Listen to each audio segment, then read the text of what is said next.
आप देख रहे हैं इंडिया टाउन न्यूज, भारत की बात।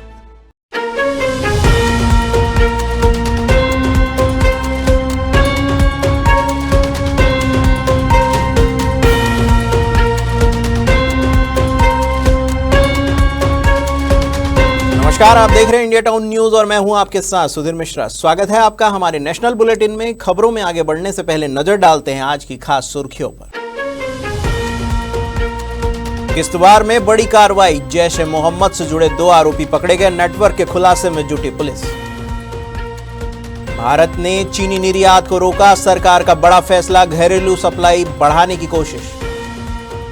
महाराष्ट्र सरकार का बड़ा फैसला, मंत्रियों अधिकारियों के विदेशी टूर पर रोक, काफिले में वाहनों की संख्या आधी की जाएगी, सरकारी खर्च घटाने के लिए सख्त कदम। जम्मू कश्मीर पुलिस ने किश्तवाड़ जिले में आतंक से जुड़े नेटवर्क के खिलाफ बड़ी कार्रवाई करते हुए 2 लोगों को गिरफ्तार किया है। आरोप है कि ये दोनों आतंकी संगठन जैश ए मोहम्मद के सैफुल्लाह ग्रुप से जुड़े विदेशी आतंकियों को रसद सहायता और सुरक्षित ठिकाने उपलब्ध कराने में शामिल थे। गिरफ्तार आरोपियों की पहचान बेदपोरा सीपोरा निवासी मशकूर अहमद और बांदेयान नायदगाम निवासी मनीर अहमद के रूप में हुई है। पुलिस के अनुसार मशकूर अहमद शिक्षा विभाग में सरकारी शिक्षक के पद पर कार्यरत था। पुलिस का कहना है कि दोनों आरोपी लंबे समय से विदेशी आतंकियों के संपर्क में थे और उन्हें क्षेत्र में से छिपाने के ठिकाने उपलब्ध कराने के साथ साथ लॉजिस्टिक सपोर्ट भी दे रहे थे। इस कार्रवाई को इलाके में सक्रिय आतंकी नेटवर्क को कमजोर करने की दिशा में एक अहम कदम माना जा रहा है। किश्तवाड़ के एसएसपी ने बताया कि खुफिया जानकारी और जांच के आधार पर यह गिरफ्तारी की गई है।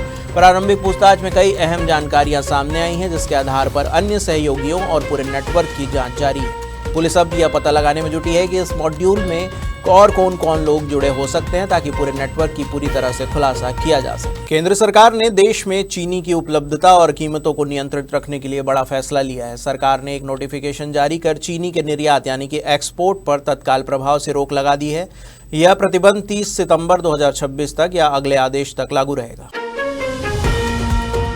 नोटिफिकेशन के अनुसार यह रोक कच्ची यानी कि रॉ शुगर, सफेद यानी कि व्हाइट शुगर और रिफाइंड शुगर तीनों प्रकार की चीनी पर लागू होगी। सरकार का कहना है कि घरेलू बाजार में मांग और आपूर्ति के बीच संतुलन बनाए रखने के लिए यह कदम जरूरी था, क्योंकि हाल के महीनों में कीमतों पर दबाव बढ़ने लगा था। सरकारी सूत्रों के मुताबिक भारत दुनिया में ब्राजील के बाद सबसे बड़ा चीनी उत्पादक और निर्यातक देश है। पहले सरकार ने मिलों को लगभग 1.59 मिलियन टन चीनी निर्यात की अनुमति दी थी, लेकिन अब बदलते उत्पादन अनुमान के चलते यह नीति बदली गई है। उद्योग से जुड़े व्यापारियों का कहना है कि करीब 8 लाख टन चीनी के एक्सपोर्ट कॉन्ट्रैक्ट पहले ही साइन हो चुके हैं, जिनमें से 6 लाख टन से अधिक की शिपमेंट हो चुकी है। सरकार ने स्पष्ट किया है कि जिन शिपमेंट्स की लोडिंग पहले ही नोटिफिकेशन जारी होने के पहले हो चुकी थी, उन्हें निर्यात की अनुमति दी जाएगी।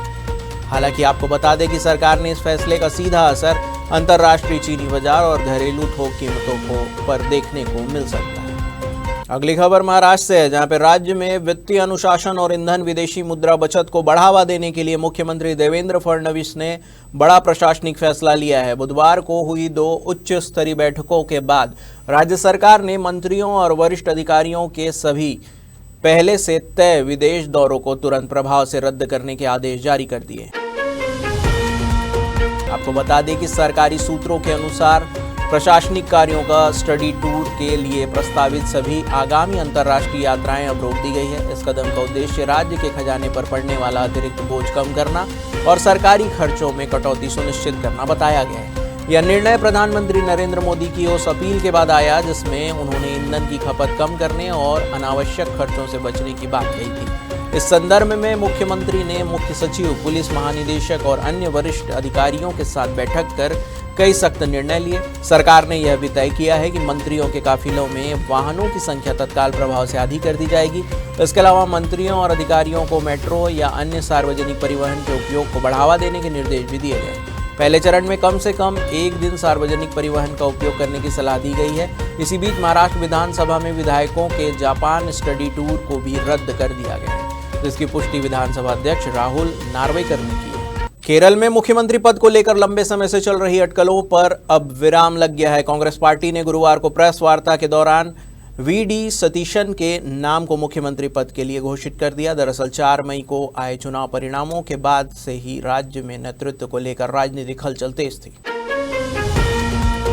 पार्टी के अंदर सीएम फेस को लेकर कई नामों पर चर्चा चल रही थी, जिनमें केसी वेणुगोपाल, रमेश चेन्निथला और बीडी सतीशन प्रमुख दावेदार माने जा रहे थे। हालांकि अंतिम निर्णय पार्टी आलाकमान ने सतीशन के पक्ष में लिया। सूत्रों के अनुसार इस फैसले के पीछे सतीशन की मजबूत जमीनी पकड़, संगठन में उनकी सक्रियता, भूमिका और गठबंधन सहयोगियों का समर्थन अहम कारण रहे। खासकर इंडियन यूनियन मुस्लिम लीग यानी कि IUML द्वारा उनके समर्थन ने भी उनके पक्ष में माहौल बनाया। बताया जा रहा है कि 2026 विधानसभा चुनाव में कांग्रेस नीत UDF की जीत के बाद सरकार गठन की प्रक्रिया तेज हुई और अंततः नेतृत्व को लेकर चल रहा सस्पेंस खत्म हो गया। कांग्रेस ने इस चुनाव में 63 सीटें हासिल की थी, जबकि अन्य दलों के साथ मिलकर गठबंधन ने स्पष्ट बहुमत प्राप्त किया।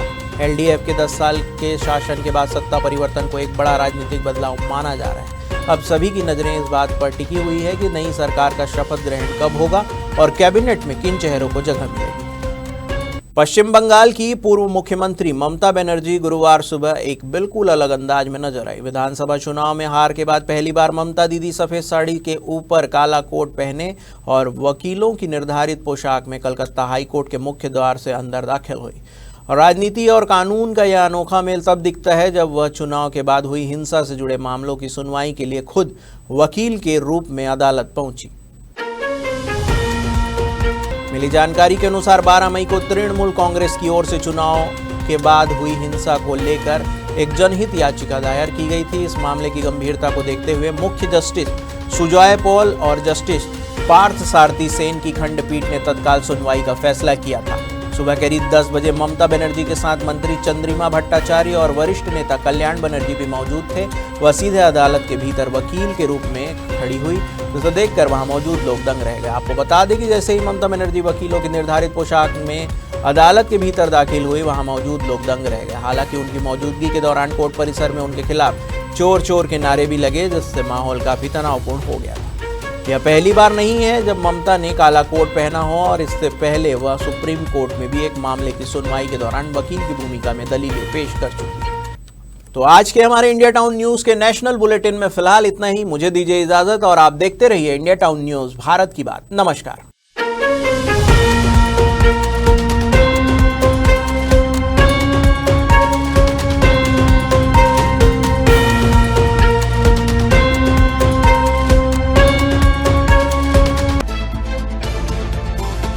आप देख रहे हैं इंडिया टाउन न्यूज, भारत की बात।